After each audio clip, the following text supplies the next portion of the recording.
اللہ اللہ اللہ اللہ اللہ۔ دنیا کے اندر کچھ لوگوں پر مشکلات آتی ہیں، جب کوئی آدمی مشکل میں ہوتا ہے تو کچھ لوگ اس کا فائدہ بھی اٹھانا شروع کر دیتے ہیں۔ شاید دنیا میں اتنا سخت گیر آدمی کوئی نہ ہو، شاید دنیا کے اندر اتنا شقی القلب شخص کوئی نہ ہو کہ جو کسی کی مجبوری کا فائدہ اٹھانے لگے، جو کسی کی تکلیف کا فائدہ اٹھانے لگے۔ جنہیں آتا نہیں دنیا میں کوئی فن تم ہو، اور بیچ کھاتے ہیں جو بزرگوں کا کفن تم ہو۔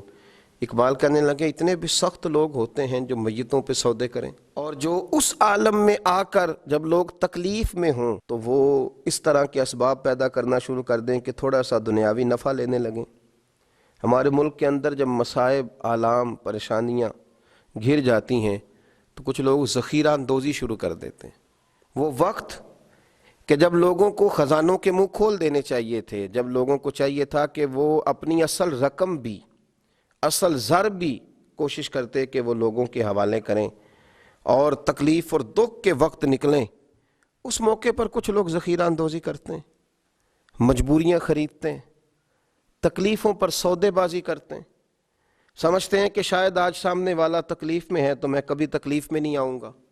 دشمن مرے تو خوشی نہ کریے، سجنا بھی مر جانا ہے، دیگر تے دن آیا محمد ہور کڑی نو ڈوب جانا ہے۔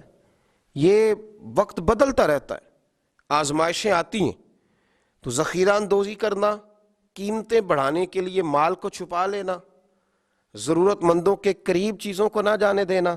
حضرت عمر ابن خطاب رضی اللہ تعالیٰ عنہ بیان کرتے ہیں کہ رسول اللہ صلی اللہ علیہ وسلم نے فرمایا ذخیرہ اندوزی کرنے والا ملعون ہے، لعنتی ہے وہ شخص جو ذخیرہ اندوزی کرے۔ سنن ابن ماجہ کے اندر یہ حدیث موجود ہے، فرمایا ملعون ہے وہ شخص کہ لوگوں کو ضرورت ہے اور یہ صرف نفع بڑھانے کے لیے ذخیرہ اندوزی کر رہا ہے، اللہ سے نہیں ڈرتا۔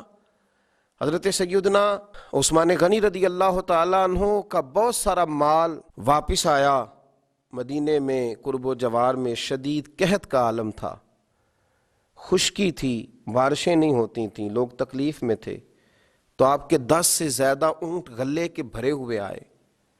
حضرت عثمان غنی رضی اللہ تعالیٰ عنہ کا جب مال پہنچا، لوگوں کو پتہ چلا، تو وہ جو تاجر تھے جن کو پتہ تھا کہ آج کل ہم مہنگی قیمت میں خرید کر ڈبل قیمت میں بھی بیچ سکیں گے، وہ پہنچ گئے، کہنے لگے کہ سنا ہے آپ کا مال آ گیا ہے۔ آپ کو پتہ ہے نا ہمارے ہاں بلیک میں چیزیں خرید کے پھر بلیک میں بیچنی شروع کر دی جاتی ہیں۔ یہ وہ لوگ ہوتے ہیں جو بڑے سخت گیر ہو جاتے ہیں، جو اپنے دل سے وہ ساری چیزیں دور کر لیتے ہیں جہاں انسانیت جنم لیتی ہے، جہاں محبت جنم لیتی ہے، جہاں انسانوں کا دکھ پایا جاتا ہے، یہ تو پتہ نہیں کہاں پہنچ جاتے ہیں۔ تو بہت سارے لوگ حضرت عثمان غنی رضی اللہ تعالیٰ عنہ کے پاس بہت سارے تاجر آئے اور انہوں نے آ کر کے کہا کہ سنا ہے آپ کا مال آیا ہے، تو ہم ڈبل قیمت میں آپ کا مال خریدنا چاہتے ہیں۔ حضرت عثمان غنی رضی اللہ تعالیٰ عنہ فرمانے لگے مجھے تو زیادہ نفع مل رہا ہے۔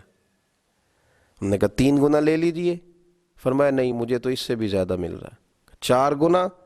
ہم مال نہیں دیکھتے، آپ کے جتنے اونٹ مال کے بھرے ہوئے آئے ہیں کسی علاقے سے، تو آپ 4 گنا نفع لے لیں۔ تو حضرت عثمان غنی فرمانے لگے نہیں بھائی، مجھے تو 10 گنا مل رہا ہے، اور مجھے تو امید ہے 700 گنا بھی ملے گا۔ کہا جناب وہ کون سا آدمی ہوگا جو آپ کو 700 گنا، 10 گنا، اتنا بڑا نفع ہماری بس میں نہیں ہے۔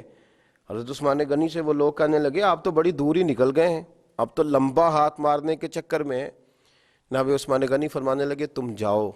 لوگ چلے گئے۔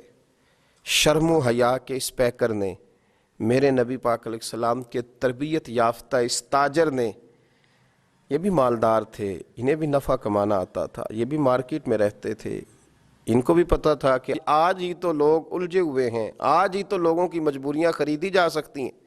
تو جناب عثمان غنی نے اعلان فرمایا جن جن غریبوں کے پاس غلہ نہیں ہے وہ آ جائے۔ عثمان نے خزانوں کے منہ کھول دیے ہیں، لوگ دوڑے آئے، وہ خزانہ لوگ اٹھا اٹھا کے لے جانے لگے۔ تو تاجر آئے، کہنے لگے عثمان تم تو کہہ رہے تھے 10 گنا ملتا ہے اور امید ہے 700 گنا تک بھی ملے گا، اور یہاں تم نے دروازہ کھول دیا ہے غریبوں لاچاروں کے لیے۔